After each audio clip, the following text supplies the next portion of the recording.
Hi. Hello, friends. Dave Robinson from the Onder Media Network, continuing our coverage of GenCon 2016. This time we're in the dealer's room in a very specific area of the dealer's room, one of the most badass areas of the dealer's room, Artist Alley. And in our exploration of the modern storyteller, we would be remiss if we didn't include the artist in part of that exploration. I'm standing beside Nigel Sade. Dude, baddest ass name on Artist Alley, Nigel Sade. Thank you. Yes, indeed. Let me flip the camera around here, guys, and casting will suck. Let me show you that. Let me treat you to the awesomeness of Nigel's work. This is beautiful, and Nigel is just one of the artists who is participating in this particular booth. But you can see we've got the Firefly, Millennium Falcon, the Enterprise, fabulous. What's that? A D-class cruiser for the Klingons? A bird of prey. Bird of prey. Of course. See, there's my geek bag. My geek cred has just gone through the window. Yes. So, Nigel, you are rocking. No crap. Hold on. That would be a cord malfunction right there. Nigel, you are expanding on the mythologies of these story settings. What role do you feel art plays in the stories that are being told in geek media, in fiction, in games, and how do you participate in that? Well, they're kind of, they're becoming the mainstream, one.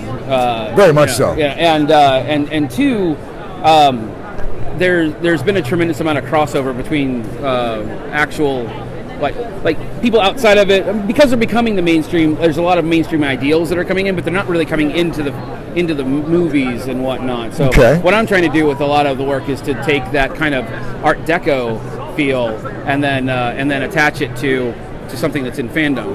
Now that kind of really expands the mythology of that setting at that point. Oh, and we've done a couple of other ones where I've done some stained glass things of like superheroes, because the superheroes are like the gods that we talk about nowadays. You know, the ships are sort of like the innovation and technology that we talk about and that kind of thing. So Art Deco really kind of fits that ideal, and then like stained glass fits the gods, or the mosaics kind of fits the gods kind of idea. See, that's brilliant to incorporate the notion of an art form like Art Deco that was very much focused on celebrating those iconic forms and innovation and the innovations, and then using those same iconics and those same innovations from fandom as that medium. That's awesome. Well, now you got into this because of your aunt. Yeah. Right? Oh yes. Yeah. So my aunt was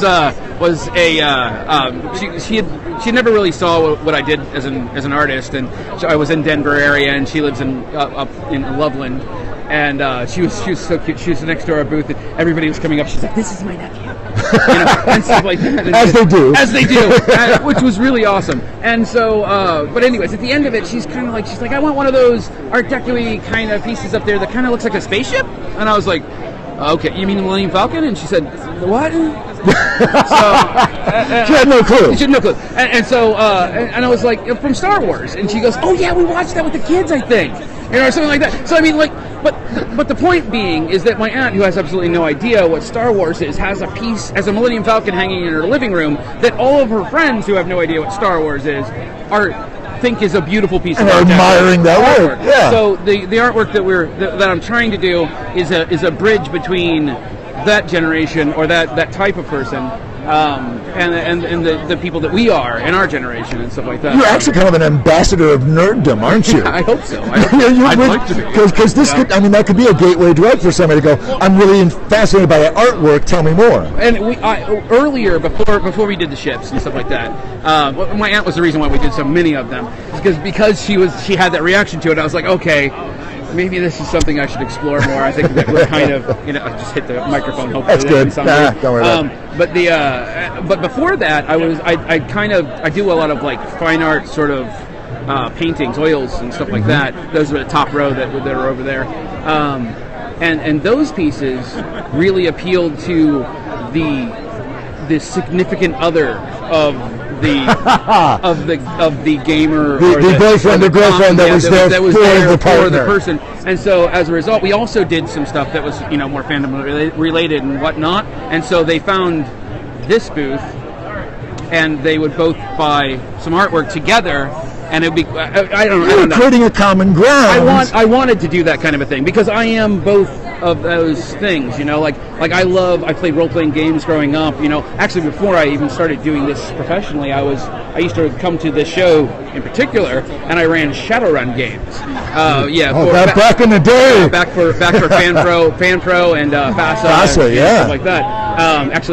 I started with FASA, and I was there through the FanPro days and stuff like that, and now it's with Catalyst. This is why we both have gray in our beards. We know what we're talking about. I'm getting there. So I'm up. Yeah, it's okay. I'm going to live to be 1,000. Good. Yeah. You've got more artwork to make. You have to live to be 1,000. I have shit to do. It's important. So, at any rate, what was I talking about? The common ground between. Oh, right. So for me, you know, like I've always loved things like my favorite artists are like Dali, Degas, and Hieronymus Bosch and stuff like that. So I have this classical sort of, well, I guess more contemporary classical sort of love. That's your foundation. That's how that's your gateway drug into art. But I also loved to play like Dungeons and Dragons and Shadowrun and stuff like that, and so you fused those two passions. I wanted to show those two things to the world, and it just so happened that happened to be a lot of times a significant other and a person that was kind of like more like me, you know, that they were kind of coming together, and they were both sort of having, I don't know, my dream is that their relationship was stronger after they left my booth. You know what I mean?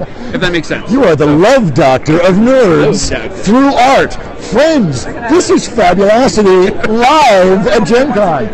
Nigel, dude, thank you so much. No problem. This has been awesome. Friends, thank you for tuning in. We'll have more Fabulosity from the Gen Con Dealers Room and the Writers Symposium as the week extends on. Thanks for tuning in. We'll be back with more later.